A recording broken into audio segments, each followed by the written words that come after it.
Hello everyone, this is Carrie Knott with the University of Kentucky. I'm the Grain Crops Extension Agronomist stationed at the Research and Education Center in Princeton, Kentucky. Today I want to take a few moments just to share with you some preliminary results of some research we've been doing on canopy temperature in corn. And what we were trying to determine is whether we can use canopy temperature as an additional tool to help us determine when and how much irrigation is needed. As we all know, determining when to turn on the irrigation system is really critical. So over the last couple of years, we've looked at different treatments. Of course, a non-irrigated control. And we also looked at two additional treatments. Both of those started watering at R1, and one of them ended watering at 3/4 milk line and the other at black layer. Throughout the course of this research, we had a couple of different instruments where we were using to monitor canopy temperature. The first is this scientific grade stationary instrument that remained in the field at all times and gathered information every 15 minutes. The other was a much more user-friendly version, a point-and-shoot camera, thermal camera, and these are not uncommon within the home inspector's realm. And so it's not uncommon for them to go out and for a home inspector to use these to determine whether or not there's enough insulation, a water leak, or other things.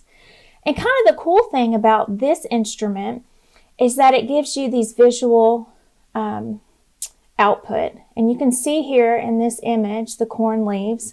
You can also see the range in temperatures from 74 degrees Fahrenheit all the way up to about 95 in this image. So what we did over the course of a growing season was we went out. Every day it was sunny at noon. About noon, sometimes it was 1 o'clock. And the undergraduate student would take pictures of every single plot in this research. And so that was about 40 plots in total. And so he was out there for quite some time, each day trying to taking these images. So if you think of every day it was sunny, at high noon or 1 o'clock, taking all these pictures throughout the growing season from R1 into R6, you can imagine we had thousands upon thousands of these images to go through. And so what we did at the end of the season is I sat down and said, okay, how are some ways that we can look into this data to figure it out, what we're seeing? And so first of all, I thought, well, we'll just look at the leaves. And so in this software, we could just specify lines. So I went ahead and drew lines across every leaf. The top of every leaf surface I could see and detect in all these images. And that was typically 15, sometimes 20 leaves per image. And so as you can imagine, it took us a long time. Once I got that data collected and analyzed it statistically, I was kind of disappointed because honestly, there were no statistical differences. So when you look only at the leaves, the top part of the leaves, we didn't see any differences. So I kind of went back to the drawing board and said, okay, what else can I do with this software? And what we could do is we could do the whole image.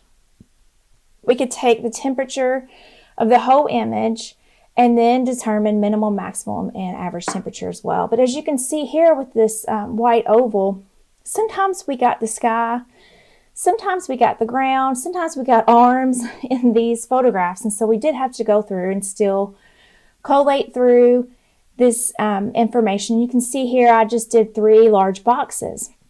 And from those 3 large boxes, what I did was determine the average temperature, the minimum temperature, and the maximum temperature of the entire frames that excluded anything other than plants.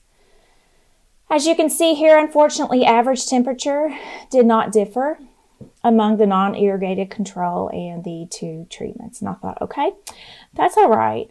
That's not too surprising. Where I thought we were going to see differences with the minimum temperature. I thought those irrigation events would bring the temperature down, but in terms of minimum temperature of the canopy, we did not see that occur for these plots. And I thought, well, okay, so all of them were about 73 to 75 degrees Fahrenheit. And I thought, well, I was a little discouraged at first. And I thought, well, the last thing we can look at is maximum temperature, those leaves of the whole frame. And so that's where we actually found some statistical differences. So I was pretty relieved because we put in a ton of work to see that actually the highest temperature was for the non-irrigated control and for the other irrigated control that ended at 3/4 milk line. You can see here that the maximum temperature for the treatment that received R1 to R6 applications of water reduced it to about 95 degrees temperature as a maximum. And so we don't exactly know the reason for that just yet, but I suspect that has to do with 2 additional irrigation treatments that occurred later in the season when it was pretty hot for the R1, R6 treatment. And that reduction later in the season, likely contributed to these lower maximum temperatures in the canopy. One thing to note, and it's a very important thing to note, the yield of these did not differ among these treatments. So although we did see some differences in maximum temperature, there were no differences in final yield. So I just quickly want to acknowledge, and not quickly, I do want to emphasize the funding provided by the Kentucky Corn Promotion Council, and then also all the hard work that the students and technicians put into this, particularly Hunter Adams. He spent a ton of time out in those fields and knew those plots quite well.